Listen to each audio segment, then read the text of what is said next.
ada azan maghrib tuh ini main petak umpet. Nah ternyata teman Badri yang hilang waktu maghrib itu dihilangin Lewe Gombel.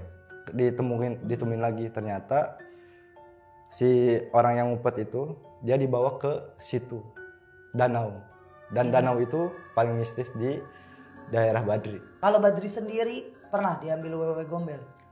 Badri sendiri sih belum pernah, tapi sering ngeliat kalau kayak makhluk-makhluk itu sering banget. Iya, karena Badri pernah hilang di Gunung Ciremai. Udah gelap banget, jam 7 malam. Habis itu Badri naik lagi, pas nengok belakang nggak ada. Sekeluarga itu nggak ada. Tapi makanan dan minumnya ada? Ada. Nyata.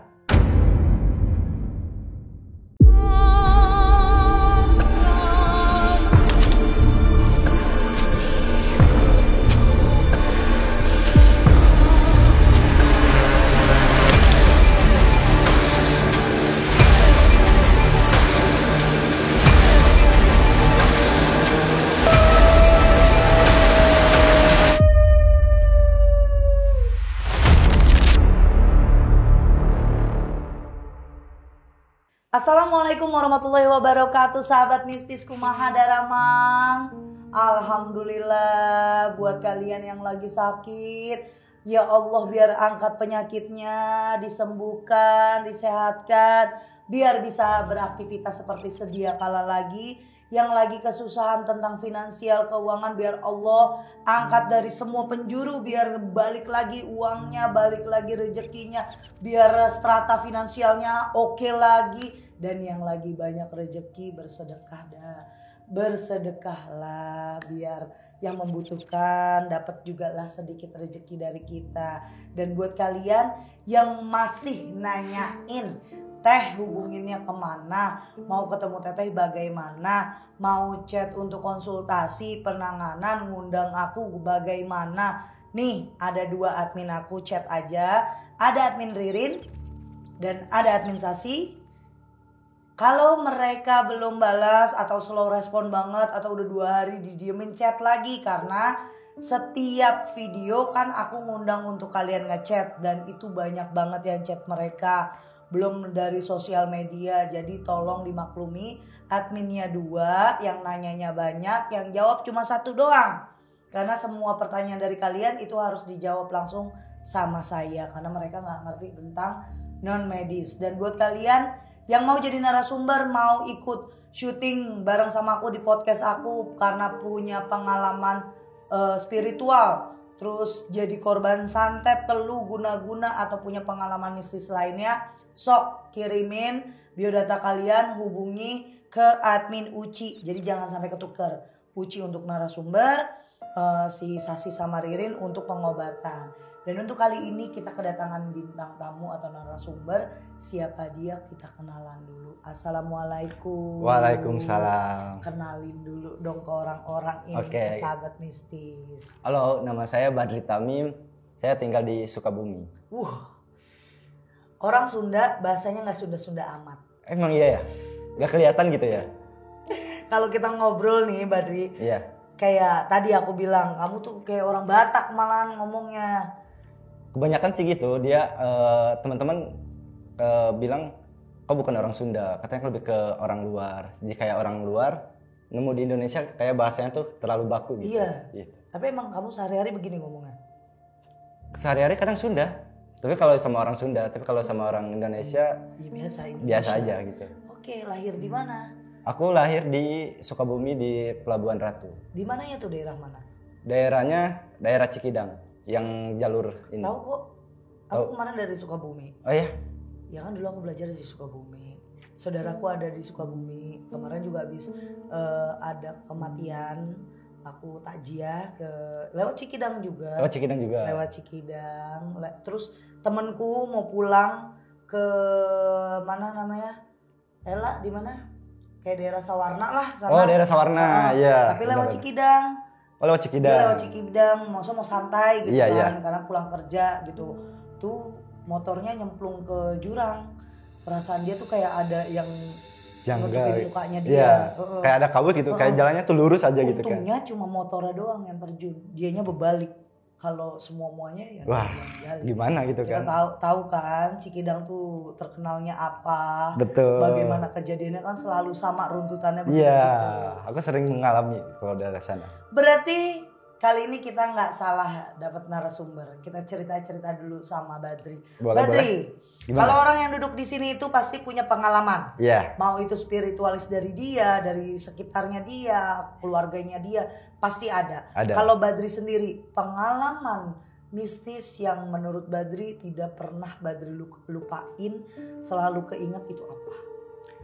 Yang paling mistis tuh Badri tuh sering lihat ini, apa? Banaspati. Gimana itu cerita awal mulanya ngeliat? Gara-gara waktu Badri bayi itu, Badri sering ke masukan. Keluarga Badri tuh, Badri doang. Badri tuh kembar. Tapi kembar. Yang lebih kemasukan tuh Badri. Saudara kembarmu tidak? Enggak. Siapa nama saudara kembar? Badru. Badri, Badru. Iya. Saya kira Badra. Enggak dong. Badri itu yang kemarin. Oh iya. Oke, Badri dan Badru. Iya. Dia tidak kesurupan. Kamu yang suka kesurupan. Iya. Gimana ceritanya? Waktu itu ada satu momen di rumah gitu kan. Waktu si mama pergi keluar, Badri itu ditinggal sama mama. Badri itu hidup sama bapak. Oke. Mama kerja? Mama kerja ke Kuwait. Oh, TKW di sana? Iya, jadi TKW selama 7 tahun. Wow. Badri tinggal dari umur 2 tahun. Berarti selama 2 tahun sampai 9 tahun tidak diasuh sama mama, tidak dapat kasih sayang. Iya. Dan itu pun kalau mama pulang, aku nggak deket kayak ini siapa gitu kan. Soalnya dari kecil. Kenal dia dari 2 tahun soalnya. Iya, sampai si kakak aku juga dia nangis karena ini siapa gitu kan. Tiba-tiba tinggal di rumah. Itu yang bikin kagetnya. Lanjut. Terus yang bikin Badri beda dari rumah tuh, Badri pernah ngalamin waktu masa kecil, Badri sering lihat, sering kayak ada ganggu-ganggu gitu. Apalagi kalau di ruang tamu, apalagi kalau Badri itu sendiri. Badri itu jarang orang ibaratnya gabung sama orang lain. Oh, kamu lebih menyendiri. Lebih menyendiri. Di rumah juga lebih begitu. Introvert. Di rumah juga begitu. Iya. Tapi sekarang masih introvert atau enggak? Tergantung sih teh. Kalau sama pacar enggak dong? Enggak dong. Oke. Kalau sama pacar kita selalu berdua. Oke. Anak muda. Oke, lanjut. Untuk mistisnya sih Badri tuh gimana ya? Kayak beda gitu. Kayak kalau Badri keluar sendiri nih. Apalagi kalau maghrib suka lihat ini Banaspati. Tiba-tiba di depan aja. Di depan kamu? Iya, di depan. Kayak lewat aja. Badri sampai lihat kayak gini, hilang pas diliatin tuh. Kamu tahu kalau itu Banaspati, kamu tahu dari mana? Dari nenek. Kamu nanya? Nenek iya. Aku nanya, "Nek, yang suka lewat dari atas tuh apa sih?" Kayak api gitu. Hah? Emang kamu sering lihat? Iya, aku sering lihat. Apalagi kalau di rumah tuh beberapa kali di pohon. Biasanya kalau orang-orang dulu tuh di pohon pisang. Tahu. Iya, di situ. Aku nanya, "Nek, itu apa sih yang kayak bola api kayak gitu?" "Kamu lihat dari kapan, Cin?" "Udah lama, sering lihat gitu." "Coba kamu berdoa gitu kan." Terus dikasih sama nenek tuh, berdoa gini aja biar nggak terlalu kelihatan banget gitu kan. Takutnya ininya Badri tuh terbuka gitu, kebuka. Itu yang takutnya Badri tuh kaget lihat di luar nalar gitu kan. Apalagi kalau makhluk itu kan beda-beda muka gitu kan. Beda wujud itu yang. Karena Badri tuh pernah satu momen kalau orang dulu tuh apa sih yang kayak kelawar gede tuh? Iya, kayak kalong gede. Nah, itu Badri tuh sempat waktu maghrib ada azan maghrib tuh ini main petak umpet. Nah, ternyata teman Badri yang hilang waktu maghrib itu dihilangin Wewe Gombel. Nah, kamu ngelihat kelelawarnya warna putih atau hitam? Hitam. Itu gede banget. Dan dia tuh ininya deket pohon rumah Badri. Nemploknya di sana. Tapi bentuknya kelelawar. Gede banget itu kayak hampir kalau di ini ya 2 meteran lah. Gede banget. Gede ya? Iya. Saat itu kamu ngeliat terus kejadian teman kamu hilang kan kamu main petak umpet. Nah, Itu berapa lama dia hilang? hilang itu dari azan maghrib sampai jam 10 malam. Terus tapi ditemuin? Sebelumnya belum ditemuin, itu semua udah kita manggil ustadz segala macam, leluhur lah gitu kan, biar ditemuin lagi. Ternyata si orang yang ngumpet itu dia dibawa ke situ danau, dan danau itu paling mistis di daerah Badri. Dia cerita nggak sama kamu bagaimana dia diambil sama tuh makhluk halus? Dia cerita Gimana ceritanya kata dia? waktu dia ngumpet sebelum pas azan maghrib itu, dia ada nenek-nenek, kakek-kakek. Dia ditawarin mau ikut gak gitu sama kakek, nanti dikasih apa segala macem gitu kan. Terus dia ikut, tiba-tiba begitu dia ikut hilang. Dia hilang ingatan. Udah hilang. Dan si kakeknya itu keluarganya tuh nyariin kan sampai beberapa jam. Masalahnya itu kan waktu gelap gitu kan, 2000 berapa ya, 2012 itu Badri ngalamin. Dan ditemuinnya apa? Di atap. Di atap? Iya. Atap mana? Atap rumah. Rumahnya dia? Iya. Yang Padahal itu center lah. udah di center semua ke atapnya, tapi nggak kelihatan. Lagi ngapain dia saat ditemuin? Duduk, berdiri? Dia lagi gini, lagi gini aja. Kayak tapak gini. Gitu. Anak kecil? Iya, seumuran Badri. Lebih tua 2 tahun lah. Saat itu umurnya berapa, Bat? Badri waktu itu saat itu di 14 tahun. Oke. 14 tahun. Dan anehnya itu semua orang yang di kampung itu udah nyari ke rumahnya dia, ke atapnya, itu nggak ada. Begitu jam 10 kita cari kayak ustadz gitu buat nemuin dia. Ternyata coba lihat di atap. Tiba-tiba ada di atap. Dia di pojok. Lagi diem. Begitu dia diambil diambil orangnya, dia langsung pingsan. Oh, pas disamperin. Pas disamperin. Orang. Iya. Baru tuh dia pingsan. Baru udah dia cerita setelah itu. Cerita semua itu. Kalau Badri sendiri pernah diambil wewe gombel? Badri sendiri sih belum pernah, tapi sering ngeliat kalau kayak makhluk-makhluk itu sering. Sering banget. Iya, karena Badri pernah hilang di Gunung Ciremai. Gimana tuh ceritanya? Saat usia berapa, Badri? 2000 berapa ya? Waktu masih sekolah SMA, 2020. Gimana cerita awalnya? Kamu naik? Awalnya naik, Badri kan sekolah kan. Terus waktu itu adalah alumni yang ngajak ke gunung. Terus abis itu Badri sampai bolos sekolah seminggu. Oke. Itu. Anak udahlah, baik. iya anak baik lah. Udah abis itu kita ke Ciremai, kita berlima. Jalur apa? Jalur Pia Apuy. Oke. Terus habis itu ternyata ada kan 2 cewek yang ikut. Nah 2 cewek itu kan lagi haid ternyata, dan dia tuh nggak bilang kalau dia lagi haid buat naik gunung. Itu kesalahan fatal juga gitu kan. Apalagi kalau kita di gunung kan kita sebagai tamu. Betul. Itu kayak kita harus menghargai dia, alam segala macem. Habis itulah kita naik pendakian tuh jam 4 sore. Nyampe base camp tuh di jam 12 malam. Udah habis tidur, paginya naik trek ke puncak, sorenya pulang. Nah pas persimpangan pulang, Badri itu kan kayak mau kencing nih. Badri itu nyusul teman Badri yang 2 orang itu. Ternyata pas mau masuk base camp itu tuh ada pelang, dan itu pelangnya tuh gak kelihatan. Kayak sebetulnya kalau orang lihat kelihatan, tapi Badri tuh kayak mungkin terlalu ceroboh gitu kan. Udahlah, ternyata yang ke pos Apuy itu ke kanan, sedangkan Badri ke kiri. Itu lurus sampai pos 3. Bayangin, dari puncak itu perjalanan turun tuh 3 jam. Oke. Pas turun tuh di waktu jam 5 sore. Udah mau maghrib. Udah mau maghrib. Itu Badri kaget kan.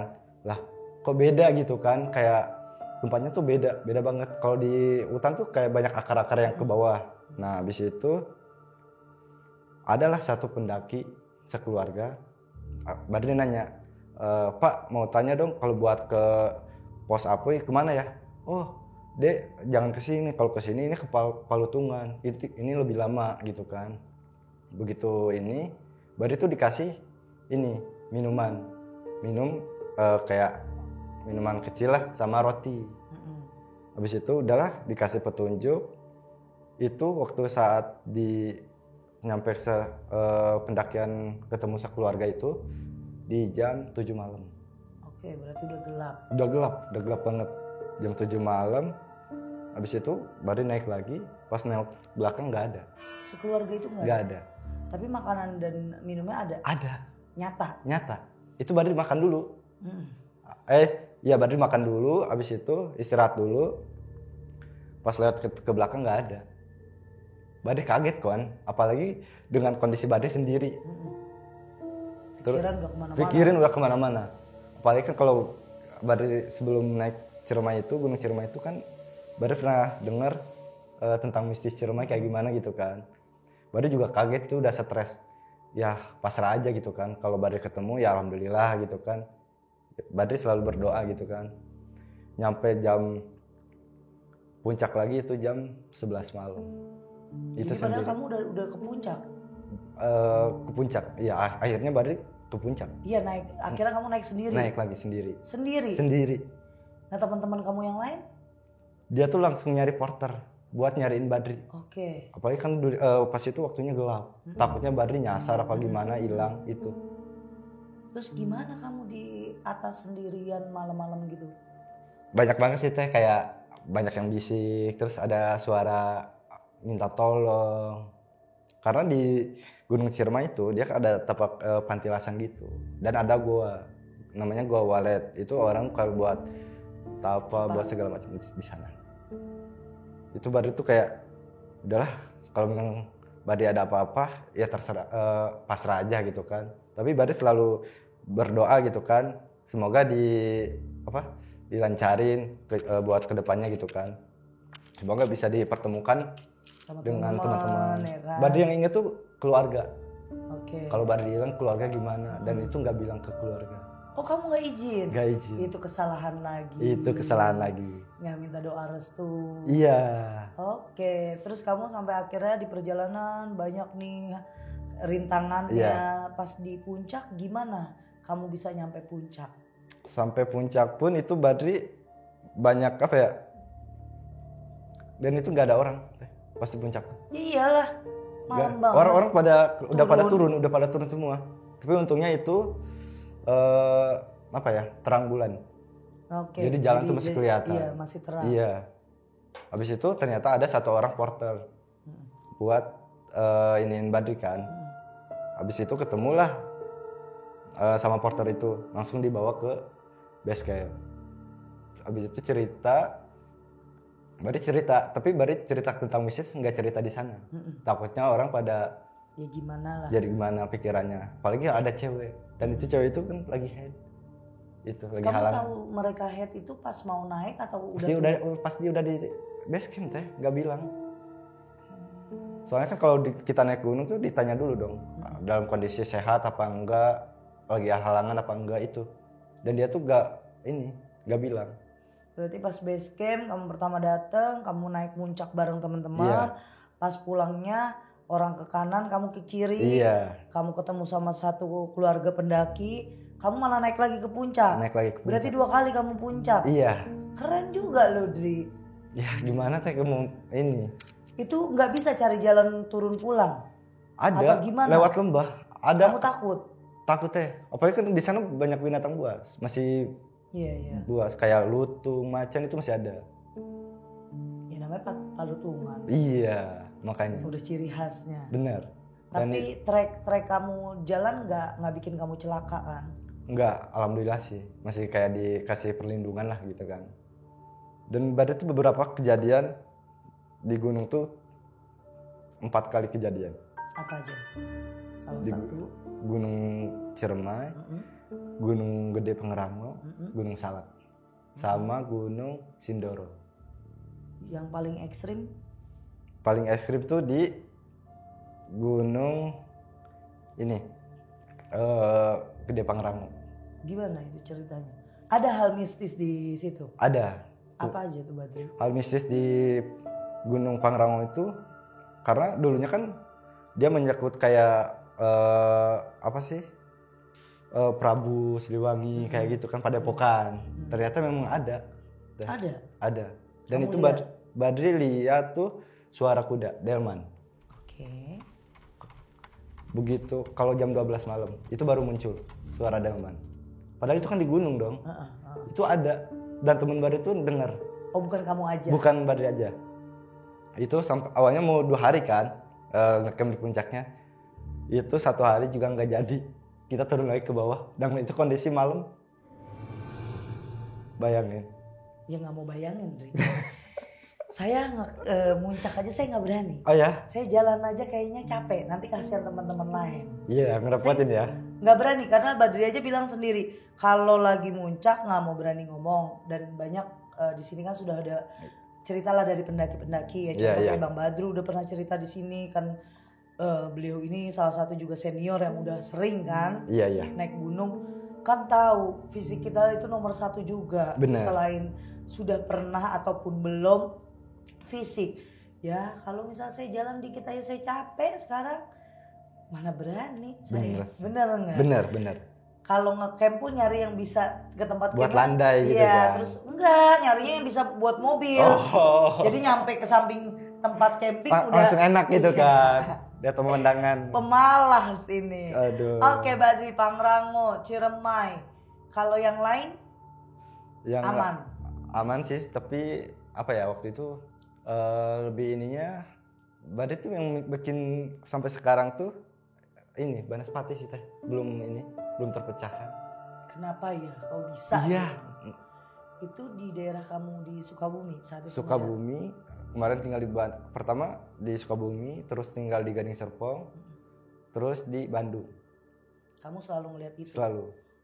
Ngeliat Banaspati kan. Banaspati itu gini, ada 2 kemungkinan yang kamu lihat. Benar-benar makhluk halus yang bernama Banaspati.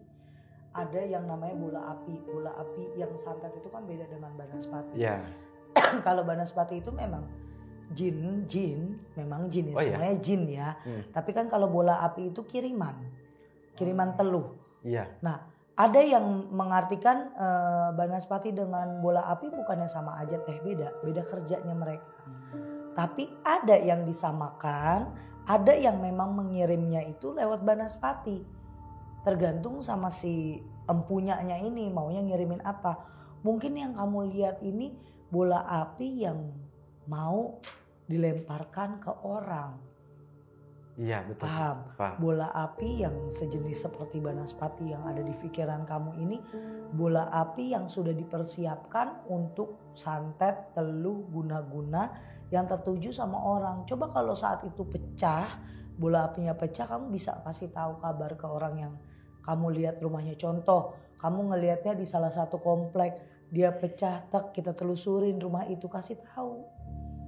Untuk apa? Mereka menetralisir dengan cepat keadaannya.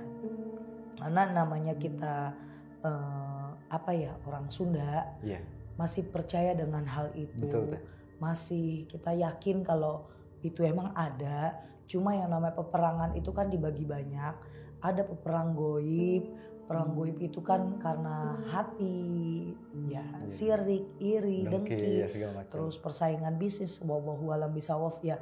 Itu benar nggak hati kita kayak gitu terus menurut pandangan orang beda ya, ini kepercayaan kita. Tapi kalau Banaspati itu ada orang yang punya ilmu mengeluarkan Banaspati, atau orang yang punya ilmu terus meninggal jadi Banaspati, itu banyak ibaratnya apa ya, arti kata atau arti dari Banaspati itu sebenarnya apa, wujudan dari apa. Orang ini percaya kayak contoh jenglot, orang percayanya jenglot itu orang yang pernah berilmu terus meninggal sampai akhirnya dikutuk menjadi jenglot. Nah Banaspati, kalau menurut Teh Ria sendiri apa Banaspati? bola api gitu. Beda berarti ya? Beda. Kenapa teh kok beda? Sekarang logikanya banas api. Kalau kita main logika, bukan main hukum di goib. Karena saya pernah ada satu kejadian ngelihat Banaspati itu ada di satu hutan. Jadi saya lagi jalan ke arah itu Purbalingga atau Tegal. Saya lewat treknya jalur Cilacap karena selatan.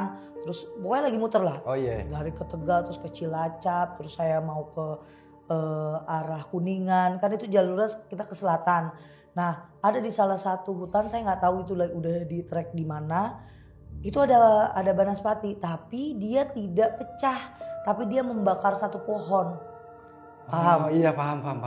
Membakar satu pohon. Saya lihat itu satu jin yang menjelma menjadi Banaspati. Biar saya fokus sama dia orang ini, biar kecelakaan. Tapi ditelusur, kita kan namanya bahasa gini, Badri, Tehria. Iya. Kalau Badri kan hanya melihat, Iya. Teteh kan kepo. Oh, Teteh menelusuri gitu. Telusuri, tadi dulu berhenti dulu. Malah saya suruh, dulu saya punya asisten lah. Iya.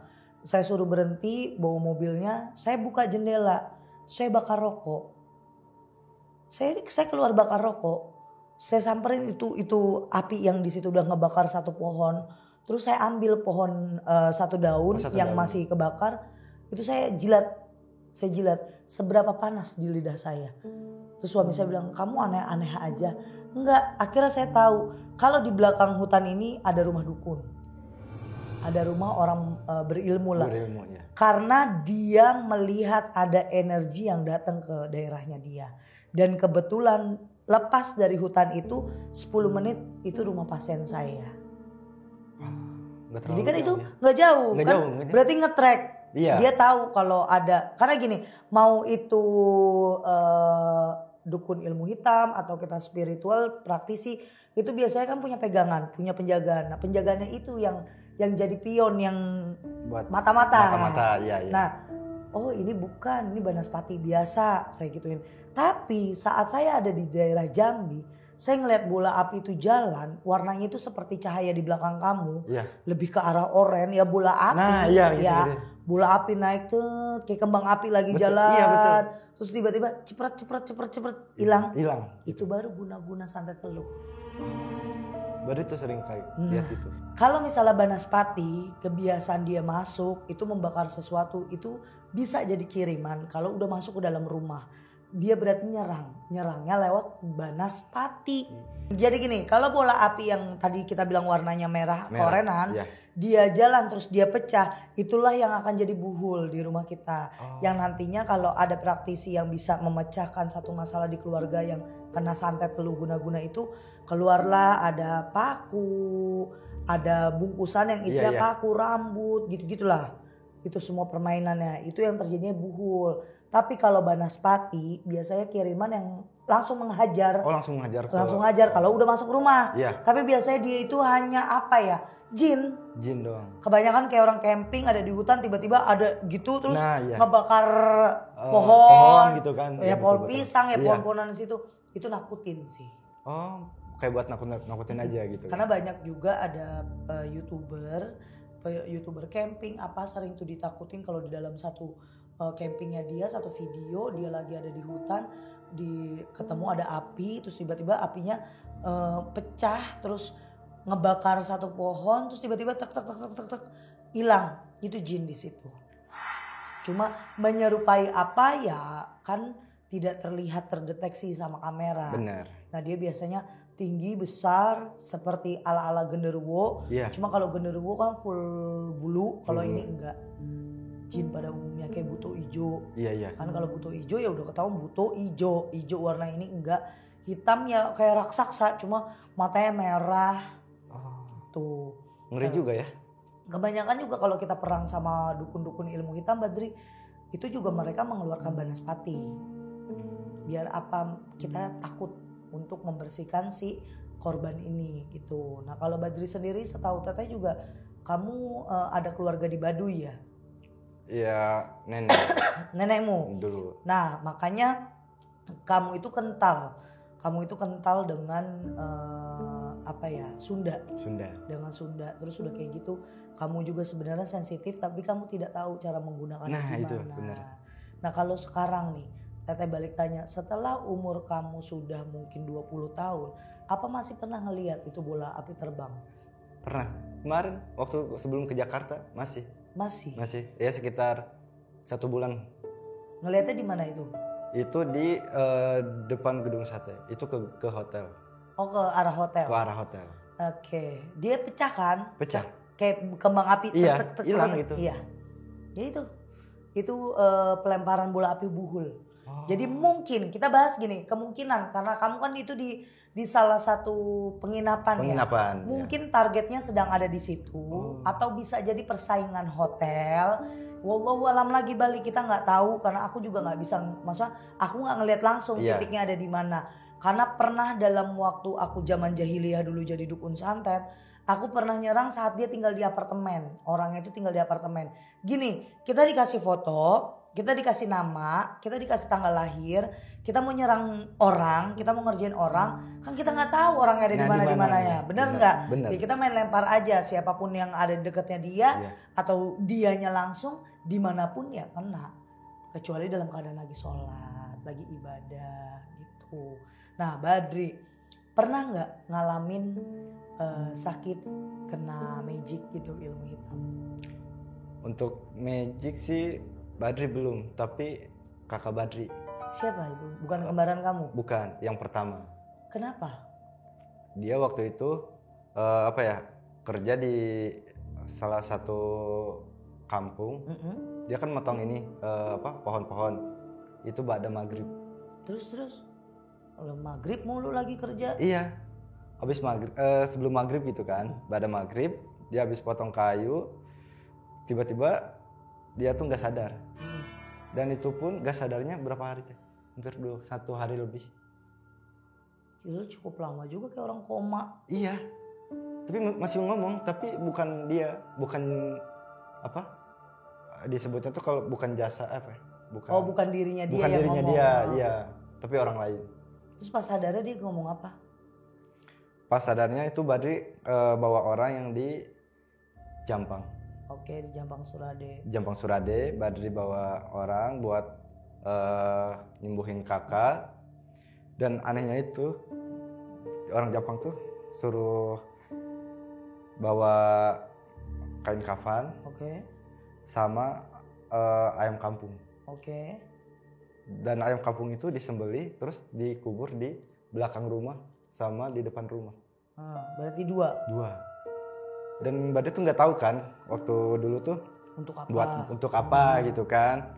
Ternyata waktu sekarang ternyata selama Badri hidup baru tahu gitu kan. Karena Badri tuh pengen tahu ini tuh kegunaannya apa aja segala macam gitu kan. Dan sampai di belakang tuh kayak ditulisin kayak raja, iya betul. Sampai sekarang di rumah ada rajanya. Iya. Nah, terus tapi kakak kamu sembuh tuh? Sembuh. Iya. Dia bilang apa, ngerasa apa, dibawa orang atau dibawa orang juga? Dibawa perempuan? Kakek-kakek. Apa kata kakek-kakeknya? Dia ngomong nggak? Awalnya nggak mau dikembaliin si kakek-kakeknya. Ternyata yang kakek itu buat bawa kakak Badri itu buat dinikahin. Sama anaknya dia? Iya. Setan juga? Setan. Oke. Makanya sampai lama itu, sampai sehari semalam. Jodohin sih maksa. Iya. Makanya sampai Badri manggil orang ini, orang luar buat nyembuhin ini. Kok belum sembuh-sembuh, kasihan gitu kan. Bahkan 1 hari belum makan juga ini kan. Dia tuh kayak mau 2 hari ya. Iya. Pokoknya sampai lemes banget dia. Dan dia tuh baru sembuhnya tuh seminggu. Baru benar-benar fit badannya kayak gitu. Itu si kain kafannya diapain, Dri? Kain kafannya ini si ayam kampung disembelih. Kayak bikin dijadiin pocong mayat. Gitu. Iya, dibikinin pocong-pocongan. Iya. Paham. Ternyata pas Badri tanya kan ke Pak Ustadz gitu kan. Ini buat apa sih? Oh, ini buat menjaga kayak orang kalau mau ngirim itu kebal, gak bakalan bisa masuk ke keluarga kita katanya.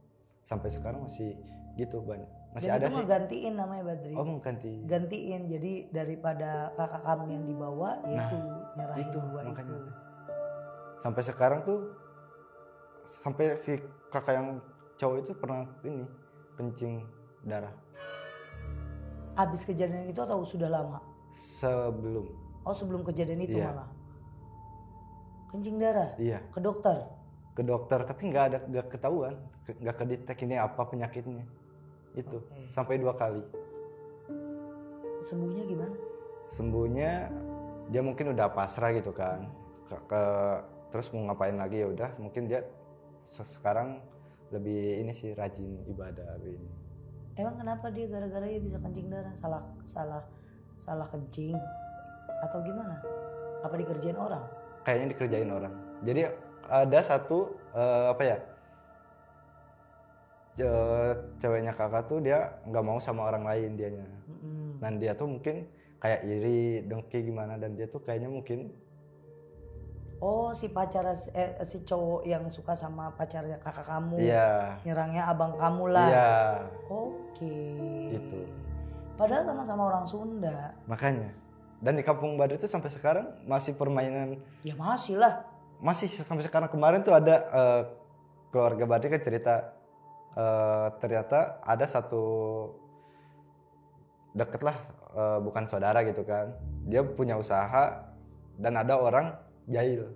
Itu semua dikelilingin garam sama orang itu. Mending garam daripada kotoran orang. Ah itu dia. Ada yang sampai kotoran orang.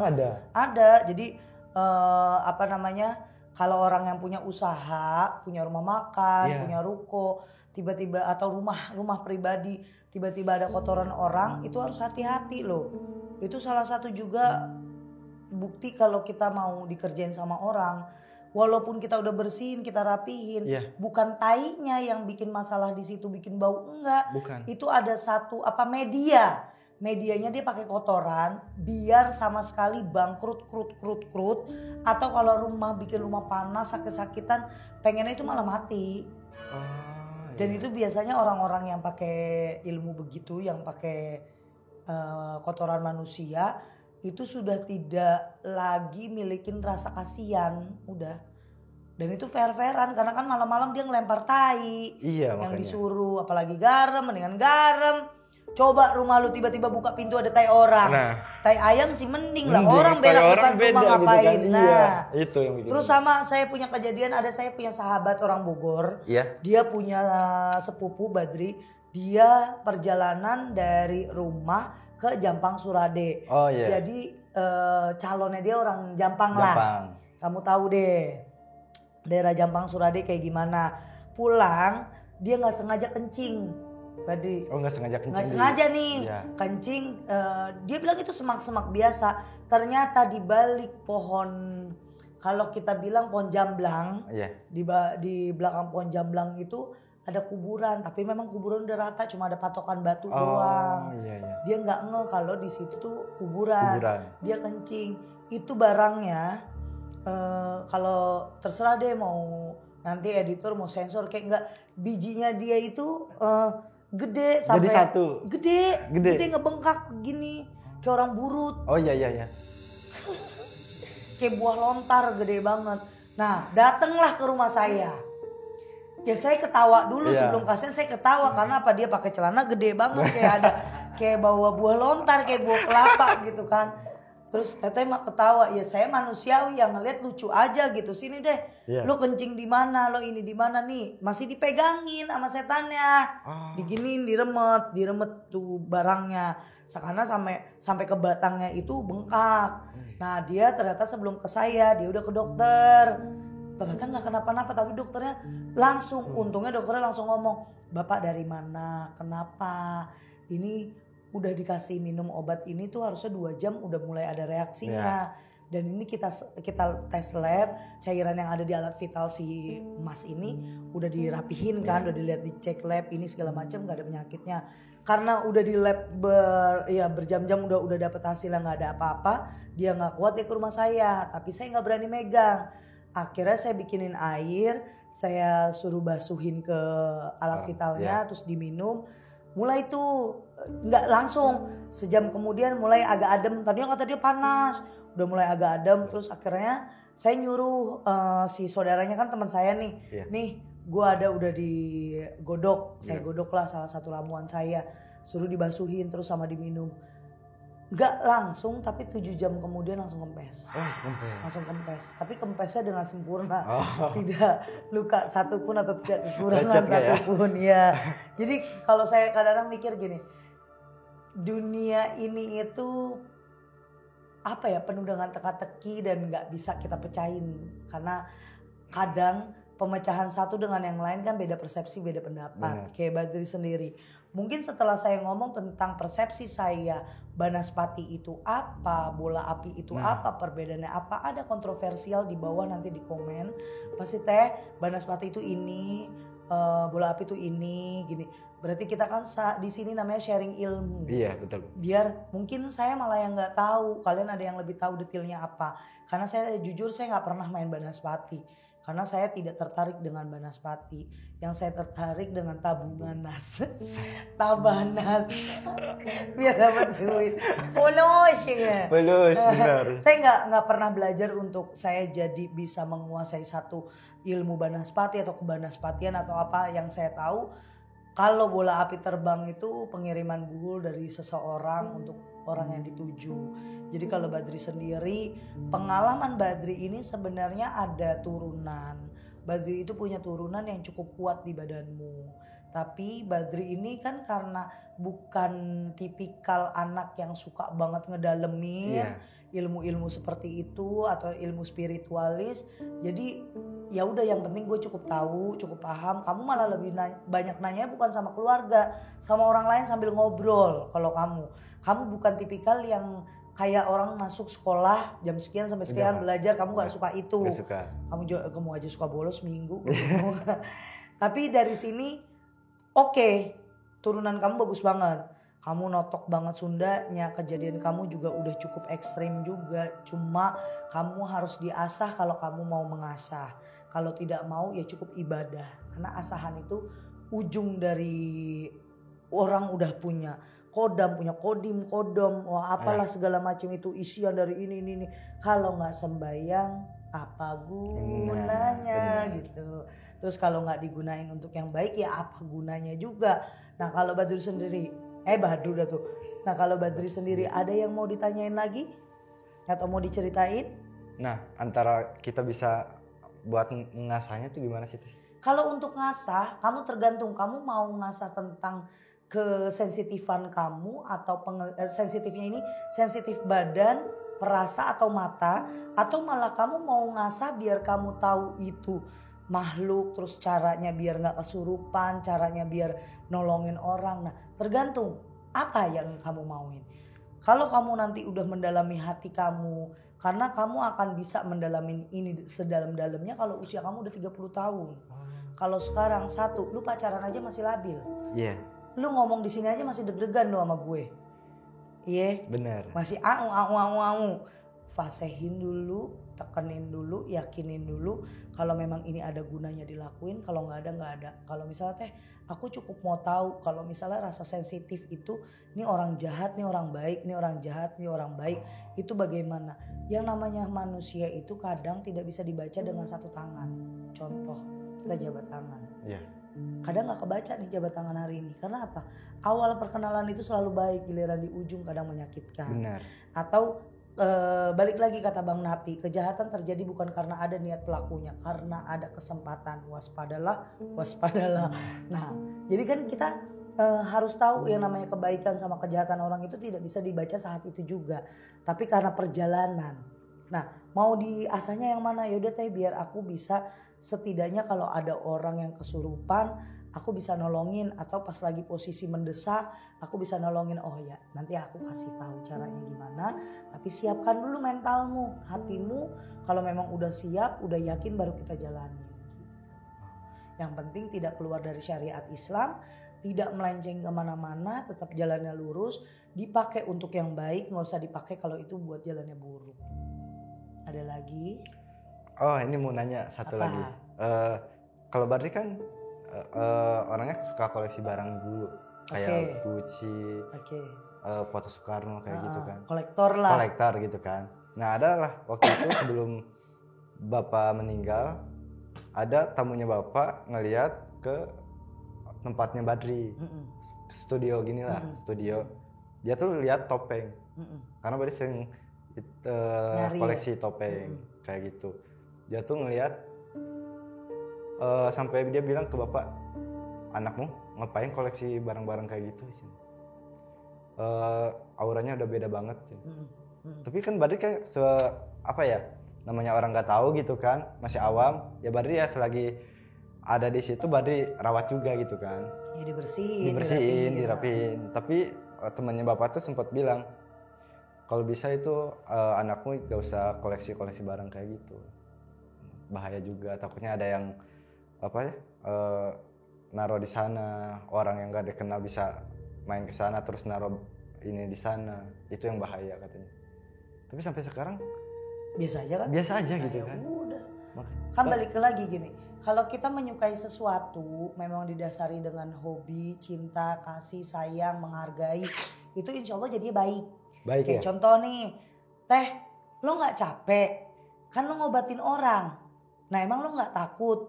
Emang lo gak takut diserang? Kita udah cinta dengan pekerjaan kita ini. Kita udah menyayangi ini. Segala resiko itu pasti ada. Kerjaan apapun itu ada resiko. Contoh tukang cukur rambut, kata orang nggak ada resiko. Kalau dia salah motongnya, kalau dia kepotong, kalau dia kepotong, kan kita nggak ada yang tahu. Kamu bukan ahli spiritualis, tapi mengoleksi barang-barang kuno yang mungkin ini baik tujuannya. Tolong kasih tahu anak lo takutnya, berarti kan itu baik. Kita kan ada segi positifnya aja. Bener. Tapi selama Badri masih aman baik-baik aja, oke. Ya kan? Semua balik lagi, semua pekerjaan dan hobi itu pasti ada yang namanya resiko. Ya kita suka nyanyi, ya kadang-kadang bisa sepi, dikerjain orang, kan banyak banget resiko-resiko yang tidak ada di otak kita sebelumnya. Tapi selagi kamu melakukan hal itu dengan baik, bantu merawat, menyayangi, memeliharanya, menghargainya, walaupun hanya sebuah topeng, sebuah lukisan, sebuah benda-benda mati, tapi kalau kita menghargainya berarti kita menghargai diri kita sendiri. Ya contoh lu punya barang-barang kolektor kagak disapuin buat apain? Mau ngapain? Nggak dilap-lap ya, banyak banget debunya gitu kan. Kayak saya, ngapain saya ngobatin orang kalau saya takut tentang resikonya, benar. Loh ini emang udah Tuhan ngasih jalannya ini. Passionnya kita kan beda-beda. Mungkin kamu kolektor, ya kan, yang lain misalnya sukanya kolektornya bukan barang-barang kuno, tapi kayak anime gitu-gitu kan. Mobil, nah gitu kan beda-beda. Oke, udah paham? Ada lagi? Nanya mulu lu kayak orang nyasar. Ada lagi yang mau ditanyain? Kalau Badri ke rumah, auranya tuh beda banget. Ke rumah mana nih? Ke rumah nenek. Yang di Sukabumi. Yang di Cikidang. Apa yang Badri rasain? Kayak semua ini tuh panas banget. Begitu masuk ke rumah. Tapi nenek masih ada nggak? Nenek udah nggak ada. Nggak ada. Iya. Tapi saya memang curiga dengan nenekmu. Pasti nenek kamu punya kekuatan yang mungkin dia tidak mau diperlihatkan kepada anak cucunya atau cucunya. Pasti kalau orang-orang dulu itu jauh lebih peka dibanding kita. Benar. Mungkin ada salah satu energi yang kurang nyambung di badan kamu atau kurang bikin nyaman, atau kamu belum tahu energi apa itu yang bikin kamu kok ngerasa panas, ngerasa kayak ada banyak bisikan atau apa. Nah kemungkinan lagi karena aku juga belum lihat fotonya. Nah ini nih nggak enaknya kalau ngomong sama aku nggak ada medianya, nggak ada fotonya, nggak ada video atau nggak. Saya masih banyak kemungkinan karena Badri sendiri udah jarang banget ke sana, bahkan kehitung ya belum tentu setahun sekali, jarang lah. Nah itu aura di sana itu yang ngebikin Badri juga salah satunya ya malas, nggak ada orang juga di sana. Maksudnya nggak ada yang ngurusin, ada yang ngurusin tapi bukan ngurusin kamu, tapi ngurusin rumah. Satu, Badri, energi itu tidak pernah lekang sama waktu. Energi itu akan tetap ada. Berkurangnya energi itu karena orangnya doang yang nggak ada. Kan nenek kamunya yang nggak ada. Tapi energi yang pernah dia isi, dia gunakan, dia matengkan, dia perdalam, mungkin energi masih di situ. Mungkin belum ada anak atau cucunya bisa menurunkan atau meneruskan. Tapi balik lagi kita harus positif. Apapun yang di dalam keluarga kamu selagi itu baik, boleh kamu ambil, boleh kamu lakukan. Nenek kamu mungkin ada turunan ke kamu belum nyampe disampaikan, makanya sekarang kamu jadi lebih sensitif, lebih peka, lebih punya hobi yang beda dari anak-anak muda lain. Betul. Mungkin ada ketertarikan di jiwa kamu, di badan kamu, di batin kamu, tapi belum bisa nih tersampaikan, atau nih penyampaiannya gimana ya, nih badan gue tuh maunya apa sih, kok gue aneh, gue sukanya sama yang aneh-aneh, Betul kayak lagi. koleksi yang aneh-aneh, gue harus gimana. Nah berarti harus cari teman, tempat ngobrol, kalau perlu yang bener, jangan yang nyimpang, kayak ngajarin. Contoh nih, Teteh cuma ngasih tahu ke kamu, apapun yang kamu suka sekarang dibarengin sama ibadah, jadi biar sinkron. Nantinya di usia kamu 30 kamu paham gunanya kamu mengkoleksi itu untuk apa, gunanya sensitif di badan kamu itu untuk apa. Gimana Teh lakuinnya Teh setelah umur baru 30 atau baru 29? Kamu rajin puasa. Yang dilakuin pertama apa? Kita orang Sunda. Kalau kamu udah percaya dengan puasa weton, puasalah. Kalau kamu percaya dengan puasa putih, kamu puasalah. Bagaimana caranya? Kan kamu punya WA saya. WA lah. Bolehlah nanti ya. Oke. Iya. Nah, yang kedua saya mau jangan pernah mikirin goib dulu sekarang. Pikirin dulu tentang karirmu, pikirin dulu kehidupan kamu gimana, percintaan kamu gimana, yang wajar-wajar aja. Tapi jangan lupa semuanya harus dibalut dengan ibadah. Iya. Oke, ada lagi? Ada pertanyaan mau tanya, Teteh ngelihat Badri itu kayak gimana sih? Kalau saya Dari melihat awal. memang ada pendampingan, ada 3 sosok yang ngedampingin kamu. Ini kental dengan keluarga, yang 2 bawaan keluarga, yang 1 memang keluarga kamu. Saya tidak bukan tidak mau menyebutkan namanya, Iya. karena tidak diizinkan namanya. Kenapa saya dari tadi kasih clue kamu 30 tahun, nanti di umur kamu 30 tahun baru mereka lah yang ngasih tahu ke kamu untuk apa gunanya, bagaimana caranya, bagaimana dan bagaimananya. Lebih baik kamu ngikutin dulu arahan dari yang nih saya keluarkan, jalanin dulu apa adanya, ibadah dulu. Kalau memang kamu udah yakin, ibadah kamu udah bagus, baru akan tahu di badan kamu kayak gimana. Karena kamu sosoknya sebenarnya cukup kuat, tapi memang kalau di depan kamera kamu agak sedikit langsung Shoot. Iya. Bener. Padahal di luar kamera tadi dia lemes banget ngomongnya, tiba-tiba di depan kamera jadi dia nanya mulu ke gue. Ya, kagak apa-apa, gue maklumin dah ya. Sorry ya. Oh nggak apa-apa dong. Nah, kenapa nggak mau dijawab sekarang? Balik, takdir cukup menjadi takdir kamu. Kita tidak boleh melangkahi takdir. Saya cukup kasih clue-nya, jalanin dulu sampai nanti umur 30 tahun. Kalau sebelum 30 tahun memang Tuhan kasih kamu jawaban, ya udah itu jawaban buat kamu. Saya doain panjang umur, Amin. sehat selalu, berkah dunia akhirat, amin. Amin. Ada lagi? Udah. Oke. Teteh. Udah bener? Udah. Oke, buat sahabat misi semuanya yang nanya hari ini sesinya apa? Sesinya suka-suka Badri.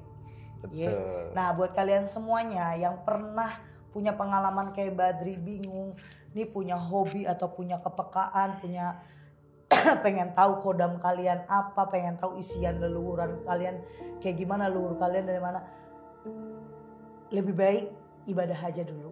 Karena kegunaan kalian punya kodam sama leluhur itu nggak ada gunanya juga kalau kalian nggak ibadah.